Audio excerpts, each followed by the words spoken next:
Assalamualaikum warahmatullahi wabarakatuh. Apa kabar teman-teman semua? Jumpa lagi di channel Mas Vincent. Kali ini saya lagi memperbaiki kulkas Polytron satu pintu. Jadi untuk kulkas Polytron satu pintu ini dia nggak dingin teman-teman ya. Jadi hanya lampu saja yang menyala. Dan untuk kulkas Polytron ini juga pernah diisi freon sebelumnya. Tapi setelah diisi freon dia akan kambuh lagi dan tidak dingin lagi. Oke, langkah yang pertama kita akan cek di bagian freezernya ini apakah ada kebocoran atau tidak ya. Nah, ini kita bisa cek apakah ada kebocoran atau tidak. Kemudian di sini teman-teman bisa lihat di sini ada suara, yaitu ada suara gemericik teman-teman ya.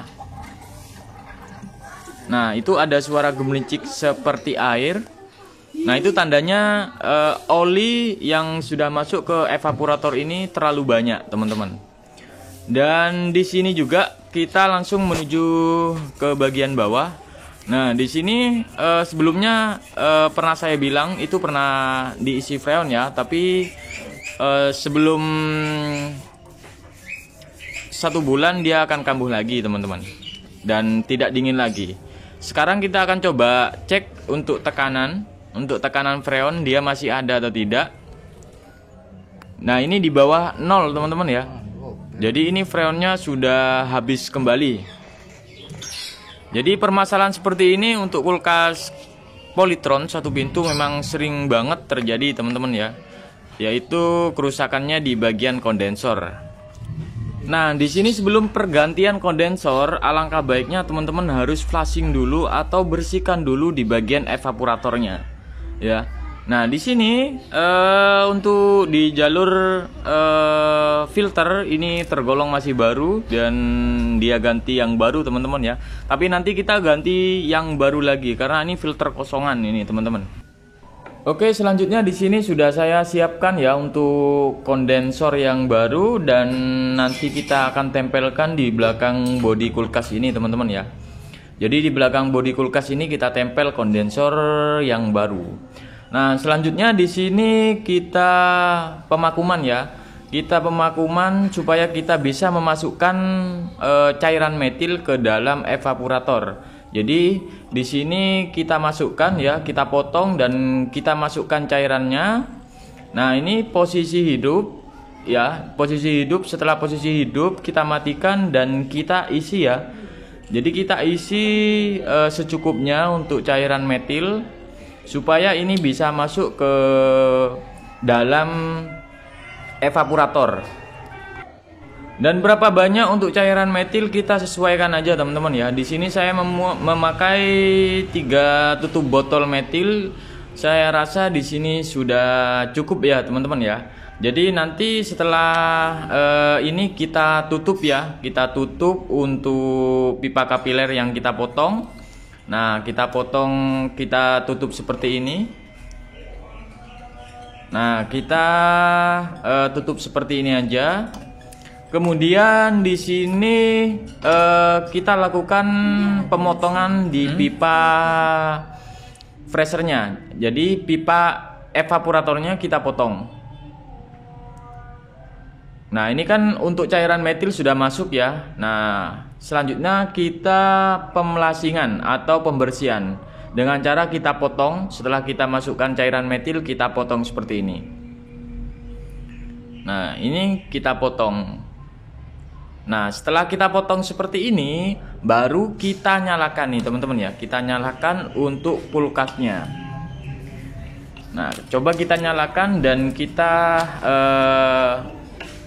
tutup ya. Untuk pipa ke bagian evaporator kita tutup aja seperti ini. Nanti dia akan keluar cairan metil dengan oli ya, dengan bersamaan nih teman-teman ya. Nah, ini sudah keluar. Ini banyak banget ya untuk cairan metil dan disertai dengan oli-oli dari kompresor. Nah, ini sampai bersih teman-teman ya. Jadi sampai bersih. Setelah bersih nanti kita baru pergantian kondensor dan yang lainnya juga. Nah, ini sampai benar-benar bersih ini teman-teman ya. Jadi ketika pemelasingan sudah bersih, nanti di bagian evaporator ya, di bagian evaporator ini sudah tidak ada suara gemericik air lagi. Nah, ini tanda-tandanya. Jadi kita fokus saja, kita flushing sampai benar-benar bersih. Baru nanti kita pemasangan di bagian kondensornya dan beserta filter juga kita ganti dengan yang baru, teman-teman.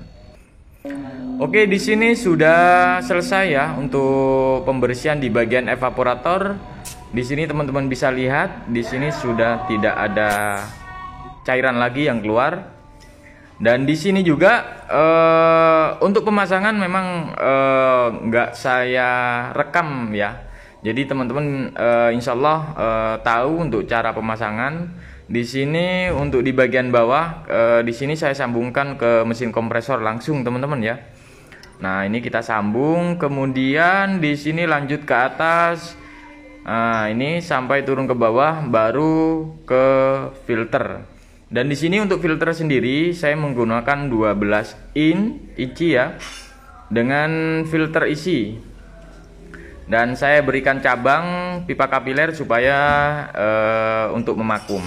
Dan untuk di bagian pipa dari evaporator di sini sudah saya las juga, usahakan juga tidak ada yang bocor ya teman-teman ya. Jadi usahakan pengelasan benar-benar nggak ada yang rembes ataupun bocor, karena nanti akan mengurangi freon ya.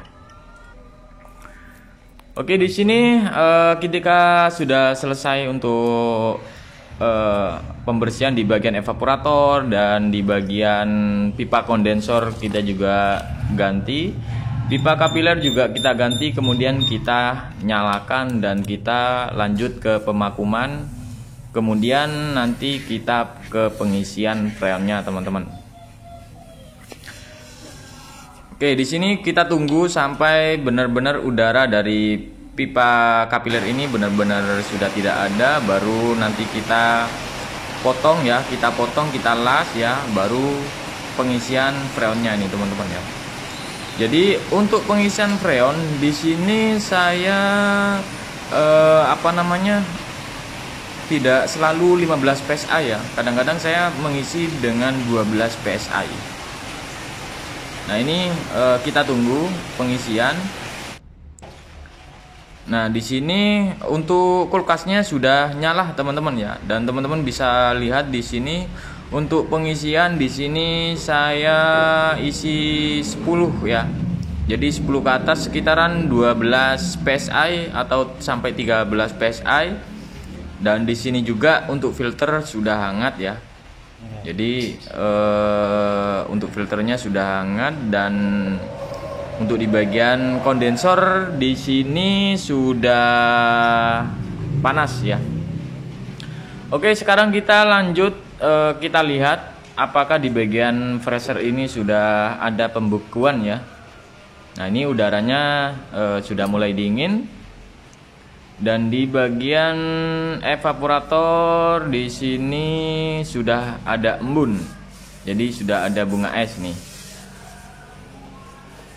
Nah, ini sudah dingin teman-teman ya. Nah, ini untuk caranya cukup mudah teman-teman ya. Jadi jika teman-teman ada kendala itu jangan ganti overload ya. Karena untuk pergantian overload itu sendiri ketika mesin kompresor itu mati baru teman-teman ganti overload. Tapi untuk kendala yang lain seperti ada suara air gemericik, sudah isi freon, teman-teman ganti aja kondensor, insya Allah sudah sembuh teman-teman ya.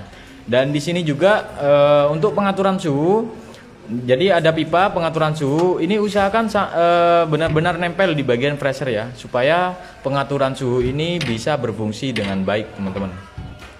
Oke, jadi seperti itu aja ya teman-teman ya untuk video kali ini, semoga bermanfaat. Jangan lupa like, comment, subscribe. Assalamualaikum warahmatullahi wabarakatuh.